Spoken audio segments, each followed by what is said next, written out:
बिस्मिल्लाहिर्रहमानिर्रहीम।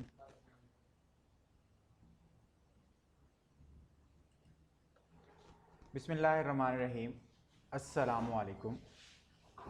कैसे हैं आप लोग स्टूडेंट्स? प्रीवियस लेक्चर के अंदर हम लोगों ने डिस्कस किया था मोल को। हमने कहा था कि अगर किसी भी एटम के मास को, यानी एलिमेंट के अंदर एटम्स होते हैं, अब उस एलिमेंट का जो मास है अगर उसको हम ग्राम में एक्सप्रेस करें, किसी भी मॉलिक्यूल के मॉलिक्यूलर मास को अगर हम ग्राम में एक्सप्रेस करते हैं, किसी भी फार्मूला यूनिट के मास को अगर हम लोग ग्राम में एक्सप्रेस करते हैं, या फिर किसी भी आयोनिक स्पीशी यानी जो चार्जेड स्पीशी होती हैं उसके ऊपर पॉजिटिव चार्ज हो सकता है, उसके ऊपर नेगेटिव चार्ज हो सकता है, अगर हम उनका जो मास है उनको एक्सप्रेस करते हैं ग्राम्स में तो ये 1 मोल के इक्वल होता है। फिर एक और डेफिनेशन मैंने की थी मोल की कि अगर किसी भी सब्सटेंस के अंदर 6.02 मल्टीप्लाइड बाय 10 रेज पावर 23 अगर इतने पार्टिकल हैं तो वो उस सब्सटेंस का 1 मोल है। आप लोगों को याद होगा स्टूडेंट्स। देखें, अगर आपको कल वाला लेक्चर जो है क्लियर है अगर मोल वाला, तो एवोगैड्रोज नंबर कोई यहाँ पे कोई मुश्किल नहीं होगी आप लोगों को। सारा फार्मूला वही है, हर चीज वही है, बस हम लोगों ने इसको एक दफ़ा रीड आउट करना है कि इसमें है क्या चीज़, बस और कुछ नहीं है। आज का लेक्चर जो है कोई मुश्किल नहीं है, कोई प्रॉब्लम नहीं है उन लोगों के लिए जिन्होंने कल का लेक्चर बड़ी तवज्जो से सुना था। स्टूडेंट्स देखें, सबसे पहले देखते हैं कि एवोगैड्रोज नंबर। अब सबसे पहले ये देखते हैं कि एवोगैड्रोज नंबर को हम लोग कैसे डिफाइन कर सकते हैं। स्टूडेंट्स देखिएगा, मैंने आप लोगों को जैसे मोल के बारे में बताया, यहां पे सारी बात वही है। देखते हैं क्या कहता है वो डेफिनेशन में। Avogadro's number of atoms, molecules and ions in 1 gram of atom of an element, 1 gram of molecule of a compound, 1 gram of ion of a substance respectively। क्या मतलब है इस बात का? वो क्या कहता है स्टूडेंट्स? अगर वो कहता है कि किसी भी चीज का मतलब हमारे पास कोई भी एलिमेंट है उसके 1 ग्राम के अंदर जितने पार्टिकल्स होंगे वो एवोगैड्रोज कहलाता है। किसी भी एक मॉलिक्यूल के 1 ग्राम के अंदर जितने भी पार्टिकल्स होंगे वो एवोगैड्रोज कहलाता है। इसी तरीके से किसी भी आयन के 1 ग्राम के अंदर जितने पार्टिकल्स होंगे वो एवोगैड्रोज कहलाता है। देखें, कल वाली बात है सारी की सारी। हमने कल ये बात की थी कि अगर हमारे पास 1 ग्राम ऑफ एलिमेंट है या 1 ग्राम ऑफ मॉलिक्यूल है या 1 ग्राम ऑफ आयोनिक सब्सटेंस है, तो हमने कहा था कि वो क्या होता है कि 1 ग्राम एटम जो था वो हमारे पास इक्वल होता है मोल के। अब वो ये कह रहा है कि मोल के अंदर जितने पार्टिकल्स होते हैं वो एवोगैड्रोज नंबर कहलाता है। बात को समझिएगा, किसी भी चीज के 1 मोल के अंदर जितने पार्टिकल्स होते हैं वो एवोगैड्रोज नंबर कहलाता है। अब बात करते हैं, हम ग्राम एटम की बात करें तो ग्राम एटम के अंदर यानी 1 मोल के अंदर जितने पार्टिकल्स होंगे वो सारे के सारे क्या कहलाते हैं? एवोगैड्रोज नंबर कहलाते हैं। देखें, कल वाला टॉपिक के साथ बिल्कुल रिलेट करता है। कैसे रिलेट करता है जी? बिल्कुल क्लियर है हमें कि 1 मोल के अंदर जितने पार्टिकल्स पाए जाते हैं वो एवोगैड्रोज नंबर कहलाते हैं। और वो पार्टिकल्स कितने होते हैं जी? 6.02 multiplied by 10 raise power 23। Clear हो गया कि इसकी डेफिनेशन अगर मैं ऐसे मुझे याद भूल जाती है कि प्रॉपर डेफिनेशन करना, तो मैं ये कहता हूं कि 1 मोल के अंदर जितने भी पार्टिकल्स पाए जाते हैं वो एवोगैड्रोज नंबर कहलाते हैं। And these particles are 6.02 multiplied by 10 raise power 23। ये डेफिनेशन लिख दी जाती है अगर भूल जाती है। अगर सिस्टमैटिक डेफिनेशन की तरफ आए तो सिस्टमैटिक डेफिनेशन जब जाएंगे तो हमारे पास क्या है कि नंबर ऑफ एटम्स हैं, मॉलिक्यूल आयन के अंदर, आयन के 1 ग्राम के अंदर, यानी इन तीनों चीजों को, ग्राम एटम की बात करें, ग्राम मॉलिक्यूल की बात करें, ग्राम आयन की बात करें, तीनों चीजों के मोल्स को डिस्कस किया है उसने कि तीनों चीजों के 1 मोल के अंदर जितने पार्टिकल्स पाए जाते हैं वो एवोगैड्रोज नंबर कहलाता है। अब इसको हम लोग, फॉलोइंग एग्जांपल्स हैं हमारे पास, यहां से हम लोग देख लेंगे कि यार ये बात क्या कह रहा है। देखें, वो कहता है कि 1 0.088 gram of hydrogen is equal to 1 mole of hydrogen. कल मैंने आप लोगों को बताया था कि हमने एग्जांपल्स डिस्कस की थी कि 1.008 ग्राम ऑफ हाइड्रोजन जो है उसके अंदर 1 मोल होता है हाइड्रोजन का। वो कैसे निकाला था हमने, मैंने आपको बताया था कि फार्मूला है N is equal to M/M। Capital M denominator में और न्यूमिनेटर में हमारे पास होता है स्मॉल m। स्मॉल m जो होता है हमारे पास वो होता है क्या, गिवन मैस हमारे पास, जो किसी भी चीज का मैस हमें गिवन होता है। और लार्ज m जो है, जो कैपिटल M है, वो हमारे पास किस चीज के लिए होता है जी, वो होता है मोलर मैस, जो कि हम पीरियोडिक टेबल से लेते हैं। तो उस तरीके से हम लोग इनको ऐड करके हम लोग उसके मोल्स निकाल सकते हैं। तो वो यही बात कर रहा है स्टूडेंट्स कि 1.008 gram of hydrogen is equal to 1 mole of hydrogen. अब उसके अंदर टोटल पार्टिकल्स कितने हैं, उसके अंदर पार्टिकल हैं 6.02 multiplied by 10 raise power 23 atoms of hydrogen. बात समझ आ गई कि एक मोल के अंदर हमारे पास जो पार्टिकल्स होते हैं वो कितने होते हैं, 6.02 मल्टीप्लाइड बाय 10 रेज़ पावर 23। ये 23 जो है ये पावर में आएगा। क्लियर हो गया। इसी तरीके से अब नेक्स्ट एक एग्जांपल है 23 gram of sodium is equal to 1 mole of Na। कल भी हमने यही बात की थी कि 23 ग्राम्स ऑफ Na जो है वो कितने सोडियम के मोल्स उसके अंदर होते हैं, 1 मोल होता है। अब उस 1 मोल के अंदर टोटल पार्टिकल्स कितने होते हैं, 6.02 multiplied by 10 raise power 23 atoms और पार्टिकल्स। सिमिलरली यहाँ पे उसने यूरेनियम की बात की है, 238 grams of uranium is equal to 1 mole of uranium. ये एग्जांपल भी हमने कल डिस्कस की थी कि यूरेनियम के 238 ग्राम जो है वो 1 मोल के इक्वल होता है। अब इसके अंदर टोटल एटम कितने पाए जाते हैं, 6.02 multiplied by 10 raise power 23 atoms of uranium. तो स्टूडेंट्स यहाँ पे ये जो तीनों एग्जांपल्स हैं, इन तीनों एग्जांपल्स को अगर हम देखते हैं तो यहाँ पे देखें, इसका 1.008 ग्राम है, इसका 23 ग्राम है, इसका 238 ग्राम है, लेकिन सबके अंदर जो पार्टिकल्स हैं वो सेम है। देखें इसके अंदर भी वही पार्टिकल है, इसके अंदर भी वही पार्टिकल, तीनों के अंदर क्या है, पार्टिकल्स सेम है और तीनों के मोल्स क्या हैं, 1 मोल है। तो इसका क्या मतलब है, इसको समझने के लिए मैं आप लोगों को एक मिसाल देता हूं। स्टूडेंट्स देखें, अगर मैं आपको कहता हूं कि जाएं बाजार से 1 दर्जन अंडे ले आए, तो आप क्या करते हैं जी, जाते हैं 12 अंडे लेके आ जाते हैं। फिर मैं आप लोगों को कहता हूं कि स्टूडेंट्स आप ऐसा करें कि 1 दर्जन केले ले आए, आप केले ले आते हैं। अब तादाद तो दोनों की सेम है, उसके अंदर भी 12 अंडे हैं, उसके अंदर 12 केले हैं, लेकिन जब आप उसका वेट करते हैं तो वेट दोनों का मुख्तलिफ होता है। तो यहां पे एक बात जो हमें समझ आती है, उसका मतलब यह है कि नंबर ऑफ पार्टिकल्स जो हैं वेट पे डिपेंड नहीं करते। नंबर ऑफ पार्टिकल्स जो हैं वो क्या है, वेट पे डिपेंड नहीं करते। इसी तरीके से अगर मैं कहता हूं कि आप ऐसा करें कि 12 कारें ले आएं, यानी 1 दर्जन कार्स हों आपके पास, तो कार्स का वजन तो बहुत ज्यादा हो जाएगा, लेकिन पार्टिकल्स या जो चीजें हैं वो तो 12 ही रहेंगी। तो इसका क्या मतलब हुआ कि आपके पास जो ये पार्टिकल्स होते हैं ये डिपेंड नहीं करते आपकी मास के ऊपर, ये सिर्फ और सिर्फ डिपेंड करते हैं नंबर ऑफ पार्टिकल्स जो हैं उस लिहाज से। तो ये सारी चीजें जो हैं आप लोगों ने याद रखनी है कि कैसे हमारे जो पार्टिकल्स हैं वो मास के ऊपर डिपेंड नहीं करते, वो डिपेंड करते हैं जो हमारे पास मोल्स हैं, कि कितने मोल्स हैं किसी भी चीज के हमारे पास।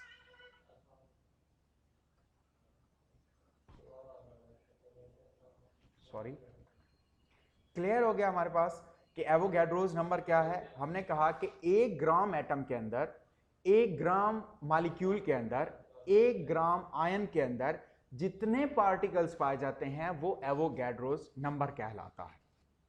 क्लियर हो गया। फिर हमने देखा कि 1.008 gram of hydrogen is equal to 1 mole and it contains 6.02 multiplied by 10 raise power 23 atoms of hydrogen. इसी तरीके से हम लोगों ने बात की 23 grams of sodium is equal to 1 mole of sodium and it contain 6.02 multiplied by 10 raise power 23 atoms of sodium.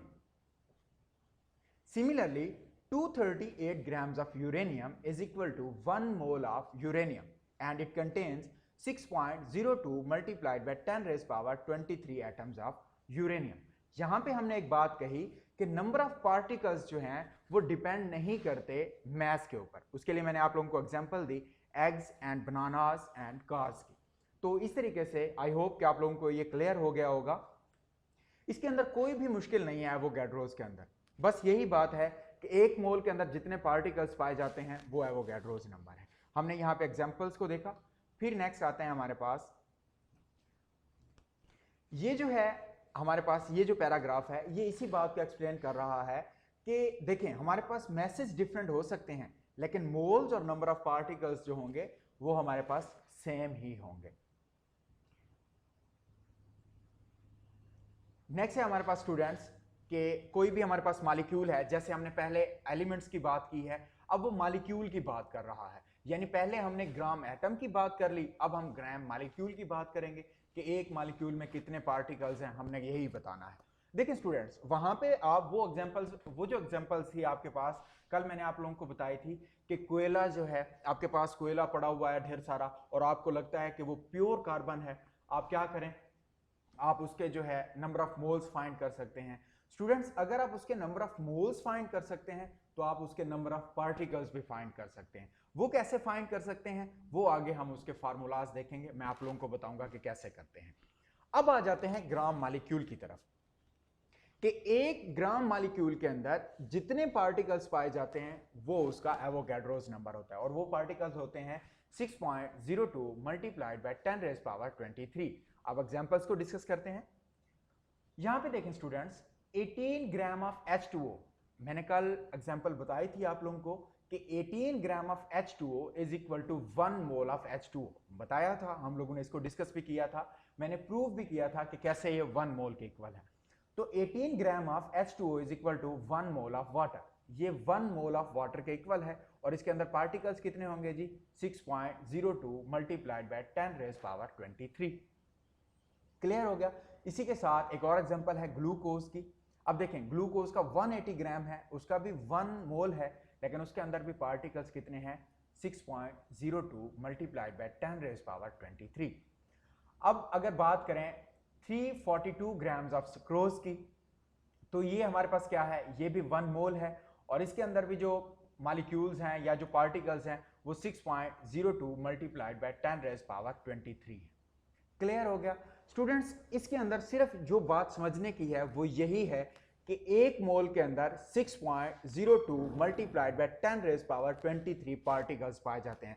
वो किसी भी चीज का मोल हो सकता है, वो किसी मॉलिक्यूल का हो सकता है, वो किसी एटम का हो सकता है, वो किसी आयोनिक स्पीशीज का हो सकता है, लेकिन एक मोल के अंदर पार्टिकल्स कितने होंगे, 6.02 मल्टीप्लाइड बाय 10 रेज पावर 23। अब देख सकते हैं आप, इसका भी मास जो है वो 18 ग्राम है, इसका 180 ग्राम है, इसका 342 ग्राम है, लेकिन दोनों के अंदर ये तीनों जो हैं इनके अंदर क्या है, पार्टिकल्स या मॉलिक्यूल की तादाद क्या है, सेम है।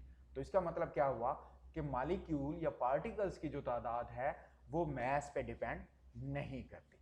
क्लियर हो गया। इसी के साथ साथ बट द सेम, देखें वो इसी बात को एक्सप्लेन कर रहा है, hints 1 mole of different compound has different message हैं उसके, but the same number of molecules, लेकिन उनके सेम नंबर ऑफ मॉलिक्यूल्स हैं। अब हमने दो चीजों को डिस्कस कर लिया, एक मॉलिक्यूल को डिस्कस कर लिया, एक हमने ग्राम एटम्स को डिस्कस कर लिया। अब हम डिस्कस करने लगे हैं आयंस को।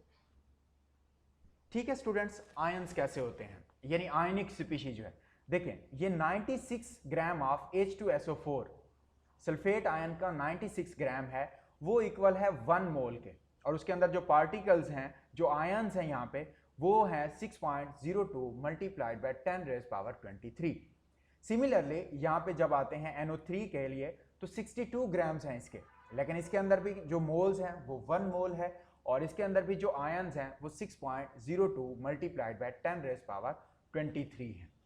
तो ये स्टूडेंट्स इस तरीके से हम इन तीनों को एक्सप्लेन कर सकते हैं। हमने सबसे पहले एक्सप्लेन किया ग्राम एटम को, उसके अंदर हमने देखा कि एक मोल के अंदर पार्टिकल्स पाए जाते हैं 6.02 मल्टीप्लाइड बाय 10 रेज पावर 23।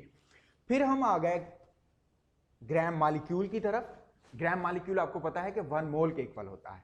हमने कहा कि वाटर का 1 मोल जो है वो उसके अंदर जो पार्टिकल्स होते हैं वो होते हैं 6.02 मल्टीप्लाइड बाय 10 रेज़ पावर 23। फिर हम ग्राम आयन की तरफ आ गए। हमने ये कहा कि एक जो आयन है हमारा उसका जो 1 मोल है उसके अंदर जो पार्टिकल्स की तादाद होती है वो होती है 6.02 मल्टीप्लाइड बाय 10 रेज़ पावर 23। अब हम इन सब के अंदर ये पार्टिकल्स की जो तादाद है वो कैसे मालूम कर सकते हैं? हम इनके अंदर ये जो पार्टिकल्स की तादाद हमने कह दी कि इतनी है, अब हमने इसको फाइंड कैसे करना है? उसके लिए स्टूडेंट्स हमारे पास आगे फार्मूलाज हैं जिनको हमने डिस्कस करना है। उससे पहले Na के बारे में, ये एवोगाड्रोज नंबर के बारे में कुछ चीज़ें हैं जो हमें जानना ज़रूरी हैं। ये आप लोग इंपॉर्टेंट है, इनको बेशक लिखना चाहें तो लिख सकते हैं। फ्रॉम अबव डिस्कशन, जो हमने ऊपर डिस्कशन की, we have reach the conclusion that the number 6.02 multiplied by 10 raised power 23 is equal to 1 mole of a substance। वही बात कि ये जो नंबर है 6.02 multiplied by 10 raised power 23 ये किसी भी चीज के 1 मोल के इक्वल होता है। हमने यही बात अभी डिस्कस की है पीछे कि 1 मोल के अंदर जो पार्टिकल्स होते हैं वो 6.02 multiplied by 10 raised power 23 होते हैं। और ये नंबर जो है, this number is called as Avogadro's number, और इस नंबर को एवोगाड्रोज नंबर कहते हैं। And it is denoted by Na, और ये जो नंबर है Na से डिनोटेड किया जाता है। स्टूडेंट्स एक बात और भी याद रखिएगा कि ये जो एवोगाड्रोज नंबर है ये एक बहुत ही प्यारा साइंटिस्ट था जिसका नाम एवोगाड्रोज था। उसने इसको एक्सप्लेन किया था, उसने इसको प्रोपोज किया था। क्लियर है स्टूडेंट्स? इसके बाद वो रिलेशनशिप बता रहा है कि कैसे आप लोग मैथ से नंबर ऑफ पार्टिकल्स को फाइंड कर सकते हैं। अब ये following relationship between amount of substance in term of their masses and the number of particle present in them are useful. Students अब ये एप्लीकेशंस की तरफ आ रहे हैं हम लोग कि एवोगाड्रोज नंबर की एप्लीकेशंस कैसे कैसे हो सकती हैं। अब हम क्या कर सकते हैं, किसी भी एक एटम के अंदर, किसी भी एक एलिमेंट के अंदर नंबर ऑफ पार्टिकल्स को फाइंड कर सकते हैं। किसी भी कंपाउंड के अंदर नंबर ऑफ मॉलिक्यूल्स को फाइंड कर सकते हैं। किसी भी आयोनिक स्पीशीज, मतलब बहुत सारे आयन्स रखे गए हैं हमारे पास, उनके अंदर कितने आयन्स हैं वो फाइंड कर सकते हैं। वो कैसे फाइंड कर सकते हैं? Let discuss the formulas. सबसे पहले जो फार्मूला है वो number of atoms of an element हम लोग कैसे फाइंड कर सकते हैं। हम लोगों ने simply mass of element divided by atomic mass multiplied by Na, तो इस तरीके से हम लोग क्या कर सकते हैं, नंबर ऑफ एलिमेंट्स को फाइंड कर सकते हैं। अब आप लोग कहेंगे कि यार ये क्या बात है कि mass of element divided by atomic mass multiplied by Na। Students अगर आप लोगों को याद हो, हम लोगों ने number of molecule, number of moles के लिए एक फार्मूला पढ़ा था, m/m। ये जो m था ये गिवन मैस था, ये जो m था ये मॉलिक्यूलर मैस था। ठीक है, पढ़ा था ना हम लोगों ने। तो ये वाली जो बात कही है इसने, मैस ऑफ एलिमेंट, ये है हमारे पास गिवन मैस। ये वाली जो इसने बात की है, ये वाली बात है हमारे पास, ये जो मोलर मैस जो हम लोग पीरियोडिक टेबल से लेते हैं। और ये जो Na है, ये Na है 6.02 मल्टीप्लाइड बाय 10 रेज़ पावर 23। तो अगर मैं इसका फार्मूला इस तरीके से लिखना चाहूं तो मैं ये लिख सकता हूं n मल्टीप्लाइड बाय Na, यानी किसी भी चीज के नंबर ऑफ मोल्स निकाल लेने के बाद उसको एवोगाड्रोज नंबर से अगर हम मल्टीप्लाई कर दें तो हमारे पास नंबर ऑफ पार्टिकल्स आ जाते हैं। अब कैसे आते हैं, वन बाय वन इनको एग्जांपल से डिस्कस करते हैं। पहली एग्जांपल की तरफ मैं आता हूं स्टूडेंट्स, इसकी तरफ। लेट्स सपोज करते हैं कि मेरे पास ये ग्लास है, ठीक है। इस ग्लास में यहां तक मेरे पास ऐसे समझे प्योर कार्बन रखी हुई है। क्या रखा हुआ है? प्योर कार्बन रखा हुआ है। अब मुझे कोई पूछता है कि ये जो कार्बन रखी हुई है इसके अंदर, इसके नंबर ऑफ पार्टिकल्स बताएं, कितने नंबर ऑफ पार्टिकल्स हैं। तो सिंपली मैं क्या करता हूं, मैं सबसे पहले क्या करूंगा नंबर ऑफ पार्टिकल्स को फाइंड करने के लिए, ये जितना मेरे पास कार्बन रखा हुआ है मैं इसका मैस निकालता हूं। लेट्स सपोज करता हूं कि मेरे पास इसका जो मैस आता है वो आता है 12 ग्राम। वो कितना आता है? 12 ग्राम आता है। अब मेरे पास ये गिवन मैस हो गया 12, ठीक है। अब उसके बाद मेरे पास आएगा एटॉमिक मैस। एटॉमिक मैस का आपको पता है, कार्बन का एटॉमिक मैस होता है 12। मैंने यहां पे 12 को पुट कर दिया। अब मल्टीप्लाई करता हूं मैं इसको Na से, ठीक है। जब मैंने इसको Na से मल्टीप्लाई किया तो ये 1 आ जाएगा इसका आंसर। अब इसको जब मैं मल्टीप्लाई करूंगा किसके साथ, इस 6.02 मल्टीप्लाइड बाय 10 रेज पावर 23 के साथ, तो मेरे पास टोटल कितने पार्टिकल्स आ जाएंगे, मेरे पास टोटल पार्टिकल्स आएंगे 6.02 मल्टीप्लाइड बाय 10 रेज पावर 23। तो इस तरीके से हम लोग क्या कर सकते हैं, नंबर ऑफ पार्टिकल्स निकाल सकते हैं। तो मैं फौरन कहूंगा कि ये जितनी आपके पास ये जो कार्बन रखी हुई है इसके अंदर जो नंबर ऑफ पार्टिकल्स हैं वो 6.02 मल्टीप्लाइड बाय 10 रेज पावर 23 है। ये था फर्स्ट फार्मूला और उसकी फर्स्ट एप्लीकेशन, कैसे हमने इसको यूज करना है बता दिया मैंने स्टूडेंट्स आप लोगों को कि कैसे नंबर ऑफ पार्टिकल्स को या नंबर ऑफ एटम्स को आप लोग फाइंड कर सकते हैं किसी भी एलिमेंट के अंदर। क्लियर हो गया। फिर आते हैं नेक्स्ट फार्मूले के अंदर, नंबर ऑफ मॉलिक्यूल्स हमने एक कंपाउंड के अंदर फाइंड करने हैं। mass of the compound divided by molecular mass multiplied by Na। mass of the compound वही mass जो given mass होता है, molecular mass multiplied by Na। molecular mass हमने वैसे ही फाइंड कर लेना है by the periodic table। तो मैं फिर इस एग्जांपल को कोट करता हूं यहां पे, उसी एग्जांपल को, कि मैंने यहां पे इस ग्लास के अंदर वाटर लिया है। जग किधर है, देखें ये मैं वाटर ले रहा हूं इस ग्लास के अंदर जी। अब मैंने इस ग्लास के अंदर ये वाटर लिया है इतना। मुझे कोई पूछता है कि अदनान आप ऐसा करें कि इस ग्लास के अंदर कितने मॉलिक्यूल्स हैं वाटर के, फाइंड करें। तो इसको फाइंड करने के लिए मैं सबसे पहले क्या करूंगा, आप लोगों को पता है, आप लोगों ने पढ़ा है पहले, आप लोगों को क्लियर है ये बात। सबसे पहले इसका मैस फाइंड करूंगा। मैस जब मैं फाइंड करता हूं, लेट्स सपोज करता हूं कि मेरे पास वो मैस आता है 18 ग्राम। अब इसका जब मैंने मोलर मैस निकाला तो वो भी मेरे पास 18 है, ठीक है। उसको मैंने मल्टीप्लाई कर दिया Na के साथ। जब मैंने उसको Na के साथ मल्टीप्लाई किया तो ये 18 से कैंसिल हो जाएगा, ये 1 आ जाएगा। अब 1 को जब मैं Na के साथ मल्टीप्लाई करूंगा तो मेरे पास आंसर आ जाएगा 6.02 मल्टीप्लाइड बाय 10 रेज पावर 23। तो अब मैं बिला झिझक उस बंदे को कह दूंगा कि ये जो आपके पास इतना पानी है इसके अंदर 6.02 multiplied by 10 raise power 23 molecules of water है। तो ये तरीका होता है कि कैसे आप लोग फार्मूला को यूज करके अगले बंदे को बता सकते हैं कि इसके अंदर हाँ जी इतनी स्पीशीज है। फिर एक बात करते हैं, नेक्स्ट जो फार्मूला है आयोनिक स्पीशीज के आयंस आपने कैसे फाइंड करने हैं।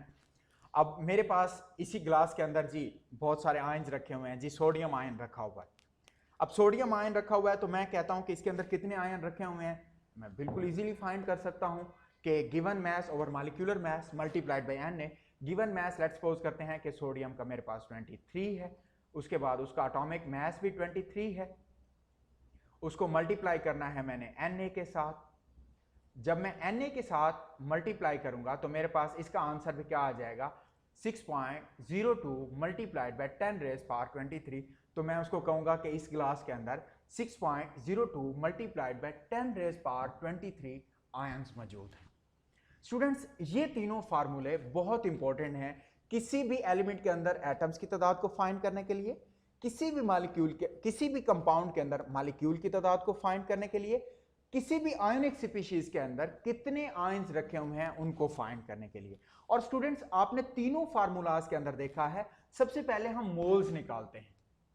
सबसे पहले हम क्या करते हैं, मोल्स निकालते हैं और उनको फिर नंबर ऑफ पार्टिकल से डिवाइड कर देते हैं, सॉरी मल्टीप्लाई करते हैं और हमारे पास क्या निकल आते हैं, टोटल नंबर ऑफ पार्टिकल्स निकल आते हैं। क्लियर हो गया।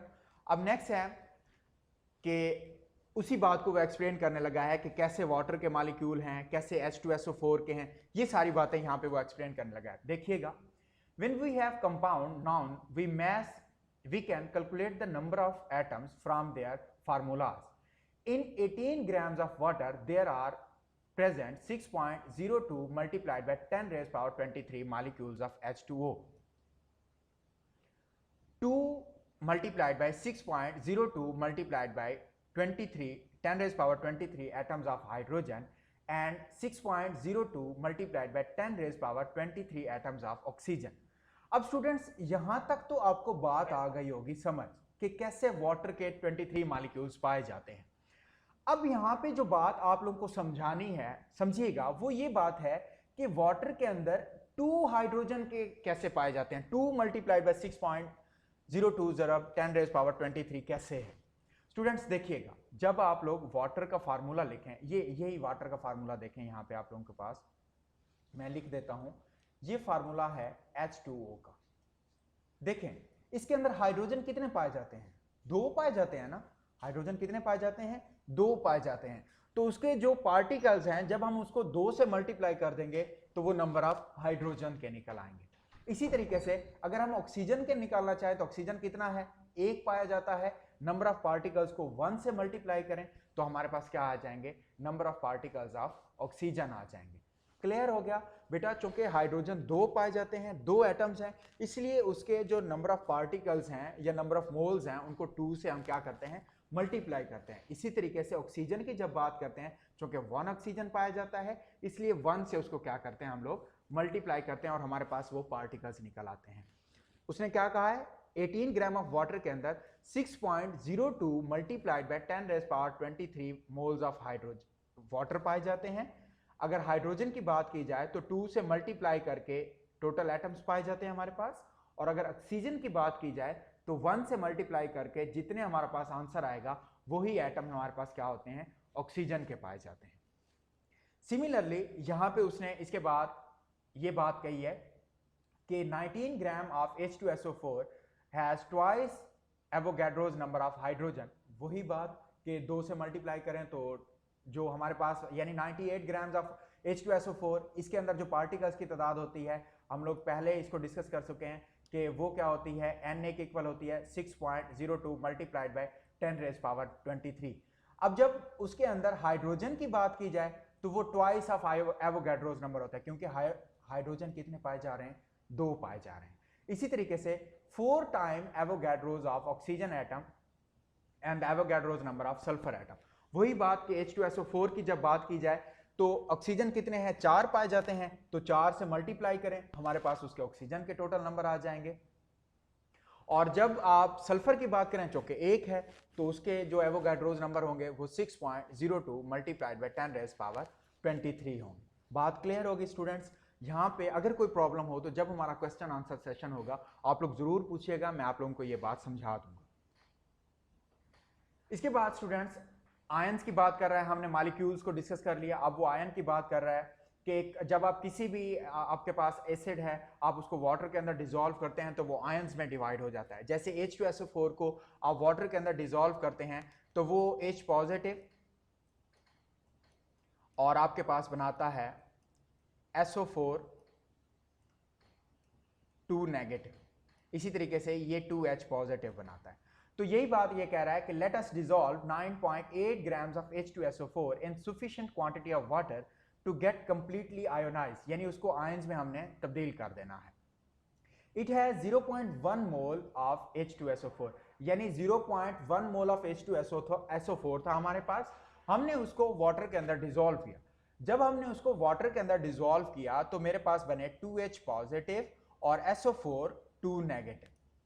क्लियर हो गया। अब इनके नंबर ऑफ मोल्स और नंबर ऑफ पार्टिकल्स कैलकुलेट करने हैं। वो कैसे करने हैं देखें। इट विल यील्ड 0.2 मोल्स और 0.2 multiplied by 6.02 multiplied bye 10⁻23 H positive. क्या मतलब है इस बात का, देखें बात को समझें स्टूडेंट्स, यहां पे कॉन्सेप्ट क्लियर हो जाएगा। टोटल मोल थे, नंबर ऑफ मोल्स मेरे पास 0.1। जब मैंने उसको डिसॉल्व किया, आयोनाइज किया, तो मेरे पास 2 हाइड्रोजन आए। कितने आए, 2 हाइड्रोजन। तो मैं क्या करूंगा, वो जो उसके नंबर ऑफ मोल्स हैं उसको 2 से मल्टीप्लाई करूंगा। 0.1 जो है उसको जब मैंने 2 से मल्टीप्लाई किया तो उसका आंसर आया 0.2 मोल्स। और फिर जब एवोगैड्रोज नंबर की बात आई तो ये 0.2 मल्टीप्लाइड बाय 6.2 मल्टीप्लाइड बाय 10⁻23 हमारे पास पॉजिटिव आयन आ गया। अब फिर वो क्या कहता है, 0.1 और 0.1 मल्टीप्लाइड बाय 6⁻23 SO4। अब चूंकि SO4 हमारे पास 1 आया है स्टूडेंट्स, तो इसके वही नंबर ऑफ मोल्स होंगे जो हमारा स्टार्ट वाले सल्फ्यूरिक एसिड के थे, यानी 0.1। अब 0.1 है इसका, तो इसको इसके total number of moles calculate करने के लिए 0.1 मल्टीप्लाइड बाय 6.02 10 रेज पावर 23 के साथ मल्टीप्लाई करेंगे तो ये टोटल नंबर ऑफ आयंस हमारे पास आ जाएंगे कि SO4 के इतने टोटल नंबर ऑफ आयंस है हमारे पास। मैं इस बात को एक दफा फिर बता देता हूं स्टूडेंट्स, सुनिएगा कि हमारे पास 0.1 मोल था सल्फ्यूरिक एसिड, हमने उसको वाटर के अंदर डिसॉल्व किया, तवज्जो से सुनिएगा, हमने उसको वाटर के अंदर डिसॉल्व किया, वहां पे 2H पॉजिटिव बना यानी 2 हाइड्रोजन के एटम्स आए और 1 SO4 का हमारे पास एक आयन आया। अब वो कहता है कि H पॉजिटिव के कितने एटम्स होंगे हमारे पास, यानी कितने आयन्स होंगे H पॉजिटिव के और कितने आयन्स होंगे SO4 नेगेटिव 2 के। तो कैसे फाइंड करेंगे? अब हम पहले भी ऐसे ही करते आए ना, नंबर ऑफ मोल्स के साथ एवोगैड्रोस नंबर को मल्टीप्लाई करते थे और हमारे पास नंबर ऑफ पार्टिकल्स आ जाते थे। अब उसने नंबर ऑफ मोल्स हमें दिए हुए हैं, कितने दिए हुए हैं जी? उसने दिए हुए हैं जी हमारे पास 0.1, ठीक है। अब चूंकि हाइड्रोजन 2 हैं तो 2 को जब हम 0.1 से मल्टीप्लाई करेंगे तो ये टोटल नंबर ऑफ मोल्स निकल आएंगे H पॉजिटिव के। अब इसके टोटल पार्टिकल्स निकालने हो तो आपको पता है n मल्टीप्लाइड बाय Na करें तो हमारे पास नंबर ऑफ पार्टिकल्स निकल आएंगे या नंबर ऑफ आयंस निकल आएंगे। जब 0.2 मल्टीप्लाइड बाय 10 रेज पावर 23 से जब इसको मल्टीप्लाई करेंगे तो जो आंसर आएगा वो होगा हमारे पास total number of ions of hydrogen. फिर बात करते हैं सल्फेट आयन की। जब सल्फेट आयन की तरफ स्टूडेंट्स हम जाते हैं तो देखें सल्फेट आयन कितने बने हैं हमारे पास, एक ही बना है ना, तो एक को जब उसके टोटल नंबर ऑफ मोल से मल्टीप्लाई करेंगे तो वो 0.1 ही आएगा।